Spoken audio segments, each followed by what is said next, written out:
கர்த்தருடைய பரிசுத்த நாமம் வாழ்த்தப்படுவதாக.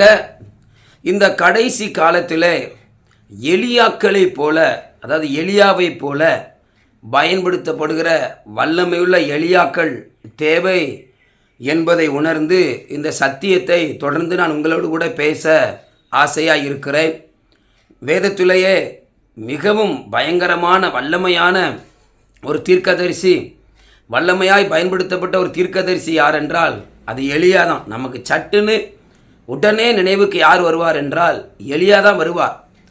அப்படி எலியாவை போல பயன்படுத்தப்படுகிற தீர்க்கதரிசிகள், ஊழியர்கள் இந்த கடைசி காலத்தில் தேவை. எலியாவை ஆண்டவர் இத்தனை வல்லமையாக பயன்படுத்துவதற்கு மிக முக்கியமான ஒரு காரணம் என்னவென்றால் வாசிக்கிறேன். 1 ராஜாக்களின் புஸ்தகம் 17ஆம் அதிகாரம் 1வது வசனம். கீலேயாத்தின் குடிகளிலே திஷ்பியனாகிய எலியா ஆகாபை நோக்கி, என் வாக்கின்படியே அன்றி இந்த வருஷங்களிலே பனியும் மழையும் பெய்யாதிருக்கும் என்று இஸ்ரவேலின் தேவனாகிய கர்த்தருக்கு முன்பாக நிற்கிற நான் அவருடைய ஜீவனை கொண்டு சொல்லுகிறேன் என்றான். இஸ்ரவேலின் தேவனாகிய கர்த்தருக்கு முன்பாக நிற்கிற எலியா. எலியாவுடைய முதல் ஊழியமே ராஜாவுக்கு முன்பாக இருந்தது. தேசத்தை ஆளுகிற அதிகாரி, அதுவும் நல்ல ராஜா அல்ல, கொடூரமான ஒரு ராஜா, மிகவும் மோசமான ஒரு மனிதன், தேசத்தையே சீரழித்த மோசமான ஒரு மனிதனாகிய ஆகாபுக்கு முன்பாகத்தான் முதல் ஊழியத்தை எலியா செய்தான். நான் இதை சொல்லும்போதே உங்களுக்கு ஆவிக்குரிய பிரகாரமாக புரியும் என்று நான் கர்த்தருக்குள்ள விசுவாசிக்கிறேன். ஆமாங்க, தேசத்தையே கொடுமையாய் மிகவும் மோசமாய் ஆட்சி செய்த ஒரு துன்மார்க்கன், அந்த துன்மார்க்கனுக்கு முன்பாக எலியா போய் நின்று சொல்லுகிறான், நான் சொல்லாமல் இனி இந்த தேசத்திலே பனியோ மழையோ வராது என்று சொல்லி கர்த்தருக்கு முன்பாக நிற்கிற நான் என்று அங்கு அடையாளம் காட்டுகிறதை பார்க்க முடியும். எலியாவை குறித்து அவன் எப்படி அடையாளம் காட்டுகிறான்? நான் யார் என்றால் கர்த்தருக்கு முன்பாக நிற்கிறவன். அப்படின்னா என்ன அர்த்தம்? நான் ஜெபிக்கிற ஒரு ஜெப வீரன் என்று அங்கே அவன் சொல்லுகிறதை பார்க்க முடியும். கர்த்தருக்கு முன்பாக நிற்கிறவன் ஜெப வீரன்க. ஜெபத்திலே எவன் ஒருவன் கர்த்தருக்கு முன்பாக நிற்கிறானோ அவன்தான் எலியாவை போல பயன்படுத்தப்பட முடியும் என்பதை தான் இந்த எலியா நமக்கு அறிவுறுத்துகிறார். அப்போ ஆகாபை சந்திப்பதற்கு முன்பதாக எலியாவின் பிரதான ஊழியம் ஜெபமாயிருந்தது. எப்பொழுதும் தேவ சமூகத்திலே விழுந்து கிடக்கிற, தேவ சமூகத்தில் கிடந்து அழுது ஜெபிக்கிற, தேவனுடைய சத்தத்துக்காக, வார்த்தைக்காக காத்திருக்கிற, தேவனிடத்திலிருந்து வரத்தை பெறுவதற்காக காத்திருக்கிற, ஊழியத்தை செய்வதற்கு முன்பதாய் தேவ சமூகத்தில் மணிக்கணக்காய் விழுந்து கிடக்கிற ஒரு எலியாதான் ஆகாப் ராஜாவுக்கு முன்பாகவே தைரியமாய் நின்று சவால் விட முடிந்தது. இந்த நாட்களிலே எலியாவை போல ஆவி உடையவர்கள் இந்த கடைசி காலத்தில் எலியாக்களைப் போல நீங்கள் பயன்படுத்தப்பட வேண்டுமானால், அந்த எலியாவுக்குள்ள இருந்த வைராக்கியம் உங்களுக்குள்ள வர வேண்டுமானால், உங்களையும் ஆண்டவர் ராஜாக்களுக்கு முன்பாக, அதிகாரிகளுக்கு முன்பாக கொண்டு போய் நிறுத்தி சவால் விடுகிற ஒரு ஊழியத்தை ஆண்டவர் உங்களுக்கு தர வேண்டுமானால், நீங்களும் நானும் கர்த்தருக்கு முன்பாக எவ்வளவு நேரம் நிற்கிறோம் என்பதை புரிந்து கொள்ள வேண்டும். எந்த ஒரு மனிதன் கர்த்தருக்கு முன்பாக மணிக்கணக்காய் தேவ சமூகத்தில் விழுந்து கிடக்கிறானோ அவனை கொண்டு கர்த்தர் பயன்படுத்துவார். அவனை ஆண்டவர் பெரிய பெரிய அதிகாரிகளுக்கு முன்பாக நின்று ஊழியம் செய்யத்தக்கதாய் அவனை கொண்டு கர்த்தர் பயன்படுத்துவார். அவன் சொல்லுகிற வார்த்தைகள் அப்படியே நடக்கும். அவன் பேசுகிற வார்த்தைகள் அப்படியே நடக்கும். அவன் என்ன சொல்லுகிறானோ அதை அப்படியே ஆண்டவர் செய்வார். ஏன்னா அவன் மணிக்கணக்காய் தேவனுக்கு முன்பாய், அதாவது தேவ சமூகத்தில் நின்று ஜெபிக்கிறவனாய் இருக்கிறான்.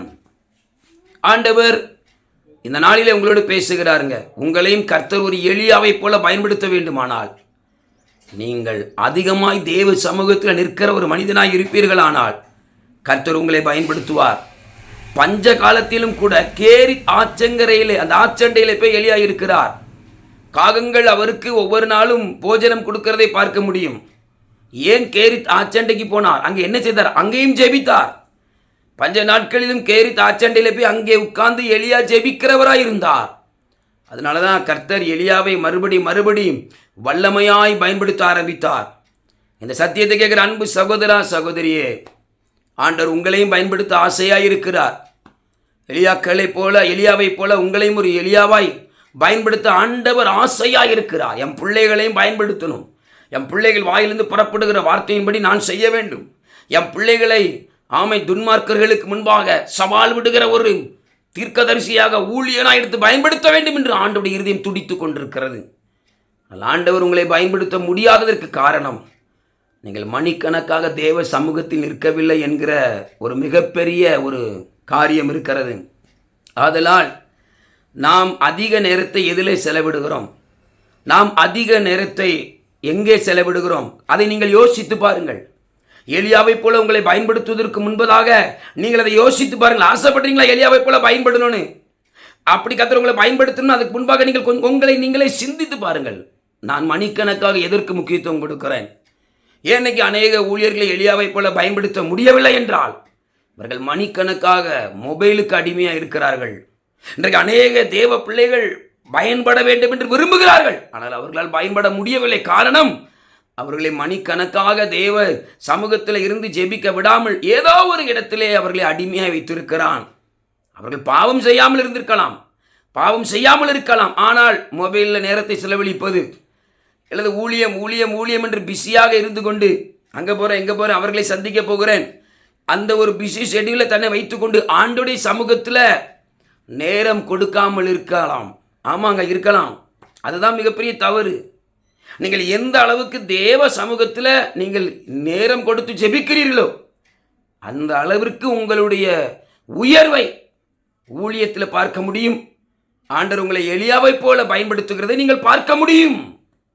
அதனால் இதை கேட்கிற சகோதர சகோதரி, இந்த சத்தியத்தை கேட்கிற இந்த நிமிஷத்திலிருந்து, இந்த செகண்டிலிருந்து ஒரு தீர்மானம் எடுங்கள்.